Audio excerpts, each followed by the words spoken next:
បរិបទផ្កាយដូមីនជុនបាត់មុខនឹងស្អុយកេរ្តិ៍ឈ្មោះជាង1ឆ្នាំពេលនេះភ័ស្តុតាងថ្មីទំនងជាអាចលៀងជំរះមន្ទិលនិងលុបលាងកេរ្តិ៍ឈ្មោះអាសោចរបស់លោកលើករណីស្លាប់របស់តារាសម្ដែងស្រីគឹមសេរុនបានមកវិញ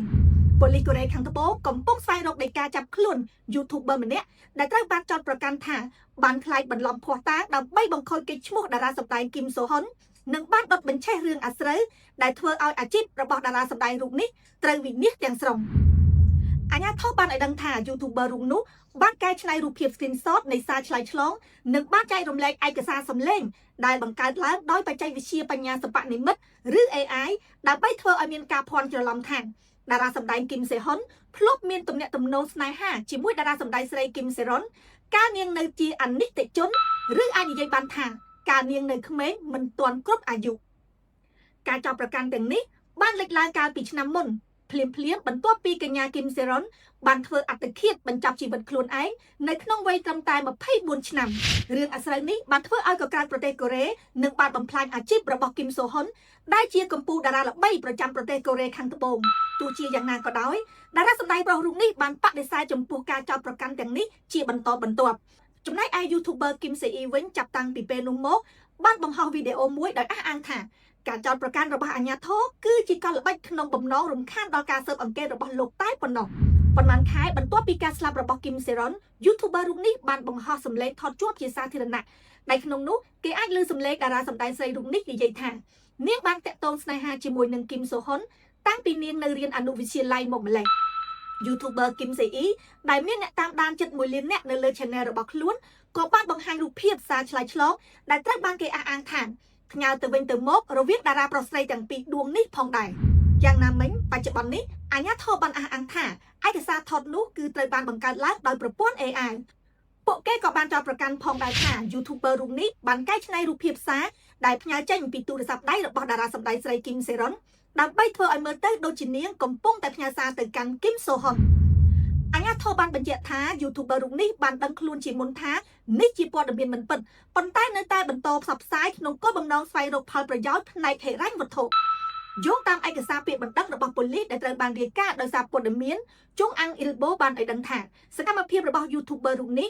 បានធ្វើឲ្យឋានៈក្នុងសង្គមនិងសកម្មភាពសេដ្ឋកិច្ចរបស់លោកគឹមសូហ៊ុនត្រូវបាក់ស្រុតទាំងស្រុងព្រមទាំងបំផ្លាញមូលដ្ឋានគ្រឹះក្នុងអាជីពការងាររបស់លោកផងដែរប៉ូលីសក៏បានបន្ថែមឲ្យដឹងដែរថាបច្ចុប្បន្ននេះគឹមសូហ៊ុនឬអ្នកគាំទ្រនៅប្រទេសខ្មែរស្គាល់ថាបរិបទផ្កាយដូមីនជុនកំពុងបន្តទទួលការព្យាបាលផ្លូវចិត្តនៅឡើយបុគ្គលល្បីៗនៅក្នុងប្រទេសកូរ៉េខាងត្បូងតែងតែត្រូវបានគេដាក់កម្រិតស្តង់ដារខ្ពស់និងរងការតាមដានពិនិត្យពិច័យយ៉ាងតឹងរ៉ឹងបំផុតក្រៅពីការចោទប្រកាន់ធ្ងន់ធ្ងរដូចជាការបៀតបៀនផ្លូវភេទតារាល្បីៗមួយចំនួនក៏ត្រូវបង្ខំឲ្យបាត់មុខពីក្រសែភ្នែកសាធារណជនផងដែរដោយសារតែមានការលាតត្រដាងថាជាអ្នកបង្កការគំរាមកំហែង bully ការពីពួកគេនៅវ័យជំទង់ឬដោយសារតែការស្លៀកពាក់សម្លៀកបំពាក់ Mark Brand Name คล้ายជាដើមគឹមសេរុនក៏ធ្លាប់ជាជនរងគ្រោះនៃការរិះគន់និងវាយប្រហារតាមអ៊ីនធឺណិតពីសំណាក់អ្នកគាំទ្រផងដែរបន្ទាប់ពីនាងត្រូវបានពិន័យចំពោះករណីបើកបរក្នុងស្ថានភាពស្រវឹងកាលពីឆ្នាំ2022មុនពេលមានហេតុការណ៍នោះនាងត្រូវបានគេមើលឃើញថាជាតារាសម្ដែងវ័យក្មេងដ៏មានសក្តានុពលម្នាក់នៅក្នុងវិស័យសិល្បៈកូរ៉េខាងត្បូងភ្លាមបន្ទាប់ពីការស្លាប់របស់គឹមសេរុនពាក្យចចាមអារ៉ាមបានលេចឡើងតាមអ៊ីនធឺណិតដោយចោទប្រកាន់ថាគឹមសូហ៊ុនបានតាក់ទងស្នេហាជាមួយនាងកាលពីនាងមានអាយុទើបតែ15ឆ្នាំប៉ុណ្ណោះរឿងនេះកាន់តែរីករាលដាលខ្លាំងបន្ទាប់ពី YouTuber រូបនោះបានបង្ហោះសារនិងសម្លេងរួមទាំងមានការគាំទ្រពីសំណាក់ក្រុមគ្រួសាររបស់តារាស្រីគឹមសេរុនទៀតផងដំបូងឡើយផលិតកម្មរបស់គឹមសូហ៊ុនបានបដិសេធថាតារាទាំងពីរមិនដែលតាក់ទងគ្នានោះទេប៉ុន្តែក្រោយមកតារាប្រុសរូបនេះបានទទួលស្គាល់ថាលោកពិតជាធ្លាប់បានតាក់ទងជាមួយនាងក្នុងរយៈពេល1ឆ្នាំពិតមែនប៉ុន្តែគឺនៅពេលដែលនាងបានក្លាយជាមនុស្សពេញវ័យរួចទៅហើយនៅក្នុងសន្និសីទទាំងទឹកភ្នែកកាលពីខែមីនាឆ្នាំ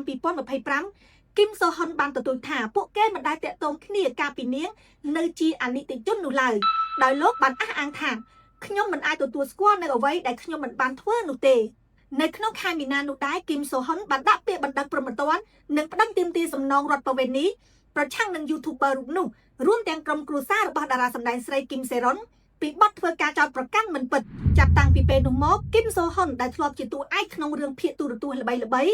និងជាទូតសុឆន្ទៈផ្សព្វផ្សាយពាណិជ្ជកម្មក្រុមហ៊ុនកម្រិតពិភពលោកជាច្រើននោះមិនទាន់បានបង្ហាញខ្លួនជាផ្លូវការនៅក្នុងកម្មវិធីសាធារណៈណាមួយនោះឡើយ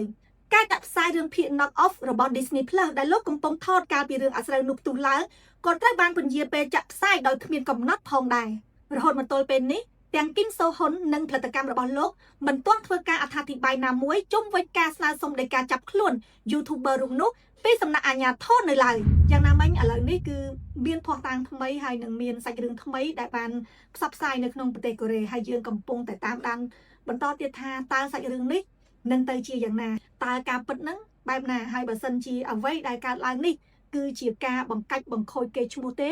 វាគឺជារឿងល្អសម្រាប់ដូមីនជុនដើម្បីហៅថាលុបលាងឈ្មោះអាក្រក់ឬក៏ឈ្មោះអាសោយរបស់គាត់ដែលត្រូវបាន fan ជាច្រើនមានការយល់ច្រឡំចា៎នេះខ្ញុំនីកាសូមអរគុណ